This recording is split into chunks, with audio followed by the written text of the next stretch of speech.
Hello friends, जय माता दी। कैसे हैं आप सब दोस्तों।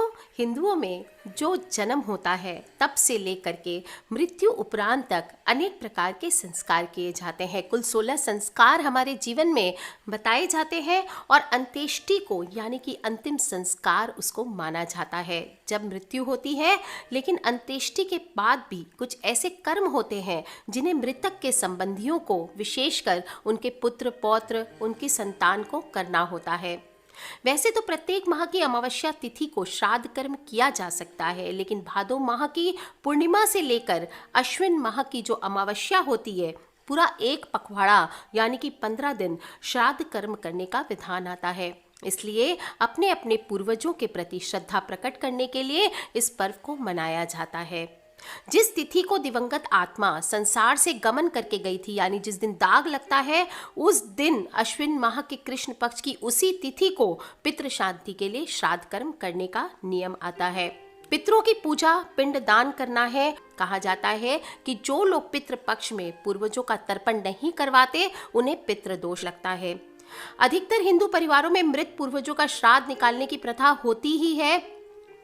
क्यों जरूरी होता है पिंडदान, ये आप पहले समझ ले। इंसान जब तक जीवित रहता है तब तक कितने सारे रिश्तों के बीच रहता है, लेकिन जब इंसान का निधन हो जाता है तब वो सब छोड़कर चला जाता है।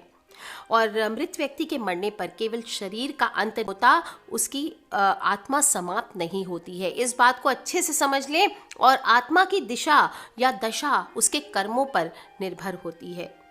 इस व्यवस्था के लिए कर्म कांड की व्यवस्था हमारे धर्म में की गई है, जिसमें सबसे अहम होता है श्राद्ध और पिंडदान। और इसके जरिए ही पूर्वजों की आत्मा की शांति के लिए हम कामना कर पाते हैं।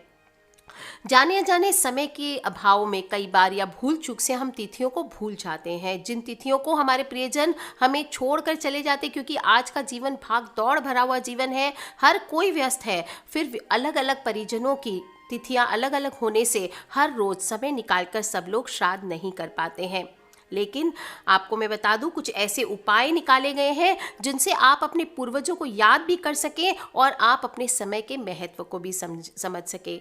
इसलिए मैं तिथि अनुसार श्राद्ध बताऊंगी, कौन से दिन कौन सी तिथि का श्राद्ध है। लेकिन पितरों का अलग अलग श्राद्ध करने के बजाय आप चाहें तो सभी पितरों के लिए एक ही दिन श्राद्ध कर सकते हैं। इसके लिए कृष्ण पक्ष की अंतिम तिथि यानी अमावस्या का महत्व बताया गया है।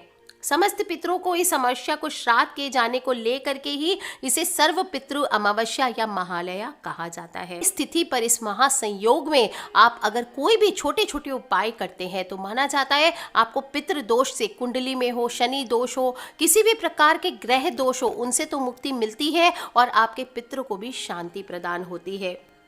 दोस्तों, बहुत ही सौभाग्यशाली संयोग है और देव पूजा से पहले हमेशा मनुष्य को ध्यान रखें, पूर्वजों की पूजा करनी चाहिए। कुछ लोग क्या करते हैं, कहते हैं हमने भगवान की पूजा कर ली, पितृ कौन है। पर दोस्तों, आपको मैं बता दूं, पितृ के प्रसन्न होने पर ही आपके देवता प्रसन्न होते हैं। क्यों? क्योंकि अगर हम अपने घर में माता पिता को नहीं पूजते और बाहर जाकर के हम भगवान को पूजते हैं तो ऐसी पूजा का कोई फायदा नहीं होता। इसी कारण से हमारी भारतीय संस्कृति में आपने देखा है, जीवित रहते हुए घर के बड़े बुजुर्गों का सम्मान और मृत्यु के उपरांत श्राद्ध कर्म किए जाते हैं। इसके पीछे भी यही मान्यता है कि पितरों का तर्पण अगर नहीं किया जाए तो उनको मुक्ति नहीं मिलती और आत्मा मृत्यु लोक में भटकती रहती है।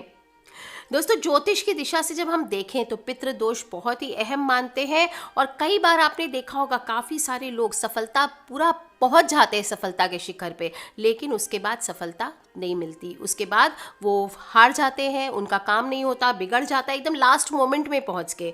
संतान उत्पत्ति में बच्चे नहीं होते, फैमिली में बच्चों की उत्पत्ति में दोष आता है, धन की हानि हो रही होती है।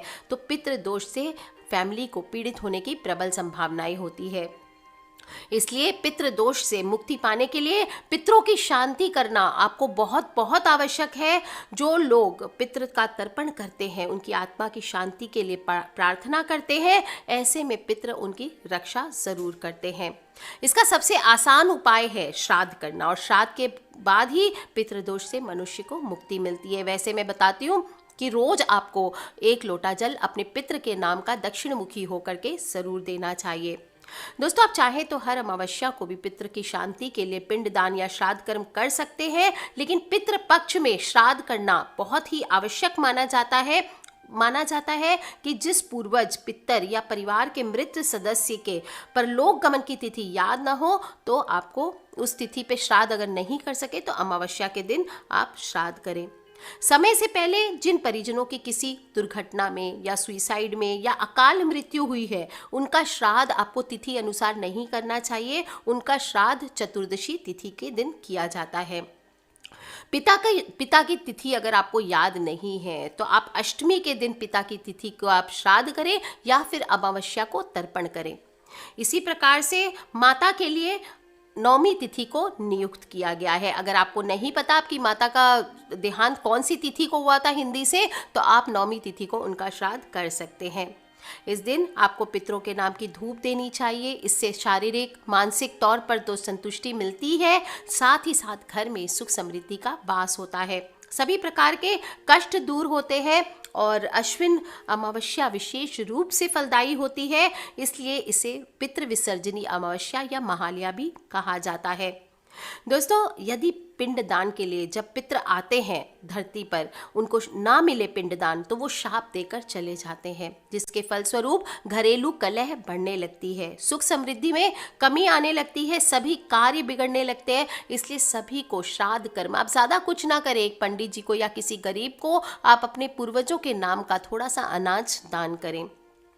श्राद्ध क्रिया हमेशा माना जाता है पुरुषों द्वारा किया जाना चाहिए, पर जिनके घर पे पुरुष नहीं है, पुत्र नहीं है, उस केस में स्त्रियां भी करें, लड़कियां करें, ये बिल्कुल मान्य है। और इसे पुत्र, पौत्री, पोता, पोती, नाती, नाता, नातिन, भाई, बहन, भतीजा, भतीजी, चाचा के लड़के या चाचा की लड़कियां एवं खानदान की 7 पुश्ते तक ये श्राद्ध कर्म कर सकती है। श्राद्ध के समय माना जाता है पुरुषों को धोती पहननी चाहिए और ऊपरी हिस्से में कोई वस्त्र नहीं पहनने चाहिए। लड़कियों को या स्त्रियों को सफ़ेद रंग के वस्त्र धारण करने चाहिए, हल्के वस्त्र धारण करने चाहिए। यदि आप सामर्थ्यवान हैं तो किसी प्रसिद्ध तीर्थ स्थान में गया, संगम व नदी के पास जाकर के वहाँ मौजूद पंडित से भी आप श्राद्ध कर्म करा सकते हैं। अगर आप घर में स्वयं से ये करना चाहते हैं तो मैं आगे बता दूंगी किस प्रकार से आप कर सकते हैं। अपने पूर्वजों की मृत्यु तिथि पर श्राद्ध पूजन आपको दोपहर 12:24 के पहले तक कर लेना है। सर्वपितृ अमावस्या को सुबह सुबह स्नान करें जो लोग खुद से करना चाहते हैं, और इसके बाद आपको गायत्री मंत्र का जप करते हुए सूर्य देव को जल अर्पित करना चाहिए। यदि आपका घर कच्चा है, जो कि यूजुअली नहीं होता है, तो पितरों की फोटो वाली स्थान को आप गाय के गोबर से लीपें, और अगर आपका घर पक्का है तो आप उस स्थान पर गौमूत्र छिड़क सकते हैं।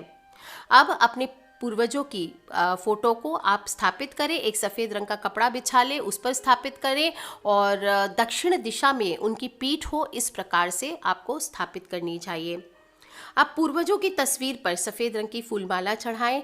ध्यान रहे पितृपक्ष के जो पूजन होती है इसमें लाल फूल और कुमकुम का प्रयोग नहीं किया जाता। पितरों की आत्मा की शांति के लिए हो सके तो हवन करें, ज़रूरी नहीं है, लेकिन अगर अग्नि में आप पितरों के नाम का दूध, दही, घी, तिल और खीर अर्पण करते हैं तो फिर ये बहुत ही अच्छा माना जाता है।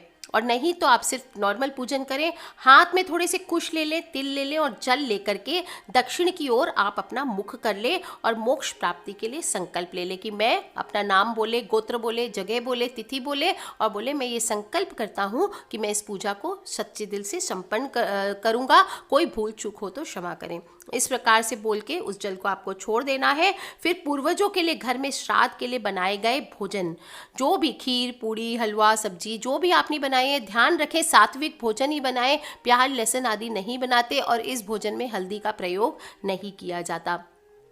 भोजन के 5 हिस्से निकालें और इसमें एक हिस्सा गाय का, एक हिस्सा कुत्ते का, एक हिस्सा कौवे का, थोड़ी सी चींटी का और एक देवता का भाग होता है। इसके बाद श्रद्धा पूर्वक पितरों से मंगल की कामना करनी चाहिए।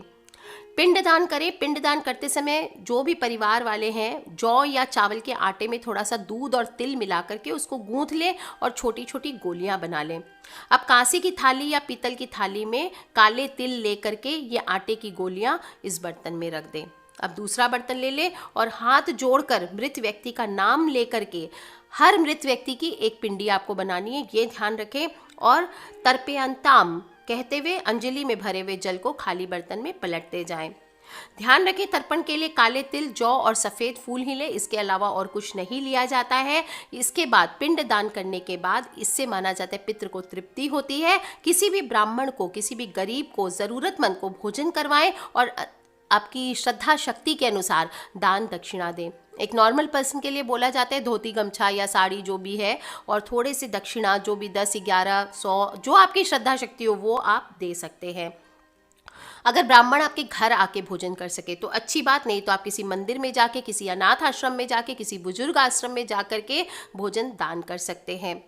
अगर आप बहुत ज़्यादा समृद्ध हैं तो आप गाय का, भूमि का, तिल का, सोने का, घी का, कपड़े का, अनाज का और चांदी का महादान भी कर सकते हैं।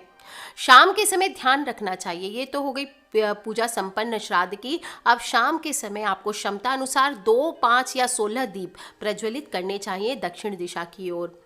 पितृपक्ष के सबसे आखिरी दिन को महालया अमावस्या के नाम से जाना जाता है और सर्वपितृ अमावस्या होती है। जिनका किसी न किसी रूप में हमारे जीवन में पितरों का योगदान रहा है, उनके प्रति आभार प्रकट करने का दिन होता है। माफ़ी मांगते हैं अपनी गलतियों के लिए, इसलिए किसी भी मृत का श्राद्ध इस दिन किया जा सकता है।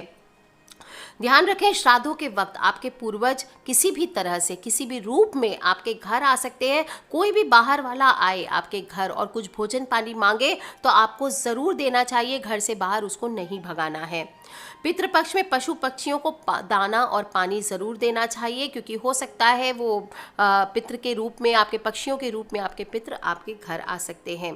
पितृपक्ष के दौरान मांस, मदिरा, नॉनवेज, ड्रिंक्स आदि का प्रयोग आपको नहीं करना चाहिए। और तर्पण काल जब आप करते हैं तो काले तिल का प्रयोग आपको ज़रूर करना चाहिए, सफ़ेद तिलों का प्रयोग ना करें। पितृपक्ष में गरीबों को, ब्राह्मण को अपनी श्रद्धा शक्ति के अनुसार भोजन जरूर कराना चाहिए। और कुत्ते हो, बिल्ली हो, गाय हो, जो भी जानवर आपके आसपास रहते हो, कौवे हो, इनको भगाना या हानि नहीं करना है। मारना पीटना नहीं है कि घर में घुस गए तो मार के भगा दिया, ऐसा नहीं करना है। थोड़ा सा भोजन पानी दे करके आपको उनको धीरे से हटाना चाहिए। इस प्रकार से पितृपक्ष में आपको अपने पितरों के नाम का जप करते हुए एक माला अगर हो सके तो रोज करें। ओम सर्वेभ्यो पितरेभ्यो नमो नमः। दक्षिणमुखी होकर के रोज पूरे पितृपक्ष में 1 लोटा जल अपने पितृ के नाम का इस मंत्र को जपते हुए डालें। आप देखेंगे कैसे आपके जीवन से पितृ दोष नाम की चीज़ बिल्कुल हट जाती है और आपके पितृ आप पर प्रसन्न होकर के आपके परिवार को प्रगति देते हैं, सुख शांति का वास होता है। आज के लिए इतना ही दोस्तों। अपने फ्रेंड्स, फैमिली, मम्मी पापा, भाई बहन, बच्चे सभी लोगों से इन वीडियोस को ज़रूर शेयर करें, क्योंकि पितृपक्ष हमारे हिंदू संस्कृति का एक बहुत ही इंपॉर्टेंट पार्ट है और सभी को जानना चाहिए कि इसका महत्व क्या है और किस प्रकार से ये किया जाता है। ज़्यादा कुछ ना करें, किसी गरीब को उस दिन अपनी जो भी पूर्वज हैं, अपने माता पिता हैं, उनके नाम का भोजन आप किसी गरीब को उन तिथि को कराएं और आप देखिए कैसे उनकी ब्लेसिंग्स आपको ज़रूर मिलती है। Love you all friends, take care, जय माता दी। सब्सक्राइब करके रखें ताकि आप और मैं आने वाले वीडियोज़ के थ्रू कनेक्टेड रह सके। Love you all, take care, जय माता दी, बम बम भोलेनाथ की, जय पितृदेव की।